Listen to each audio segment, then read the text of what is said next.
often asked, what is the true difference between a passive and an active investment when it comes to real estate? What's the better play, passive or active? These are all fantastic questions. And to be quite frank with you, there's no right or wrong answer.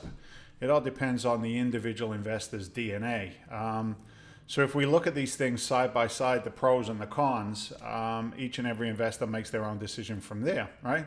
So an active investor in the commercial arena is an investor who wants to do the work themselves in the sense of managing the assets, managing the tenants, dealing with any repairs and working through bringing in construction companies if there's a value add through repair on the asset. They really are investors who look at it as a part/full-time job. And again, there's no right or wrong with it. It all depends on who you are, how old you are, how much time you have, how skilled you are at the real estate game. On the smaller scale, an active investor might buy a 6-unit piece of real estate, maybe 2 bedrooms in each unit. They'll go through the process of evicting tenants that may not be paying. They'll go through the process of then doing what's called a turnover, making that unit rent ready is what we call it in the commercial world. So, new carpet, new paint, new appliances, whatever it takes. If the unit isn't abused, then maybe not so much work. But scheduling the contractor to show up to the property, getting a couple of different bids on the project, and working through that. That's what they love to do. Personally, me, I've been there, done that, climbed that mountain, got the T-shirt. Not part of my structure today. That investor may also then raise money if they need to raise the capital to do the deal. Maybe 75% would be put in the deal by the bank. The bank always wants to loan money. The bank's money is always the cheapest. So, they've got the chops, as we say. They've got the skill sets and the processes, and they're okay with the phone ringing at 3 o'clock in the morning because Bobby got stuck in the toilet. So I paint that kind of a picture to give you a real feel for what the active investor does on a daily basis. Well, on the flip side of that equation is obviously the passive investor. So what does the passive investor do?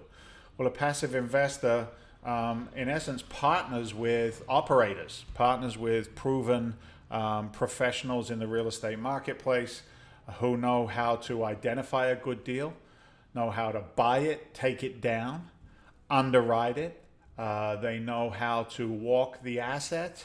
They know how to look at the financials of the asset, see the upside potential, notice whether there's a deficiency in the way the property's been run.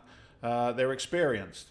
And for that experience, what a passive investor will do is put capital into that deal. There's a couple of different ways of structuring them, and we'll talk about those later. We won't talk about it on this call, but what they do in essence is they partner with that experienced operator, and in the return, what that operator does is they pay a return on the investment that is made by the passive investor.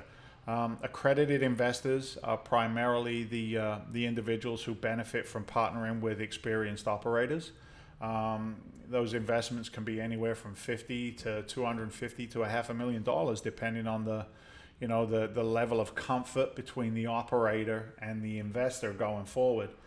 So they buy the operator or the fund manager's experience as part of their overall investing strategy. It's structured in a preferred rate of return, then targeted returns, and then internal rates of return, targeted rates of return. What's really exciting about the passive strategy is that investor can participate in the debt side as well as the equity side. So quarterly or monthly distributions are paid on the capital invested with the operators. And then also at the time of liquidation of the asset and or the fund, that investor is also participating in the equity on the back end. So it's an exciting strategy. It has a lower fee structure than most other investments in the marketplace.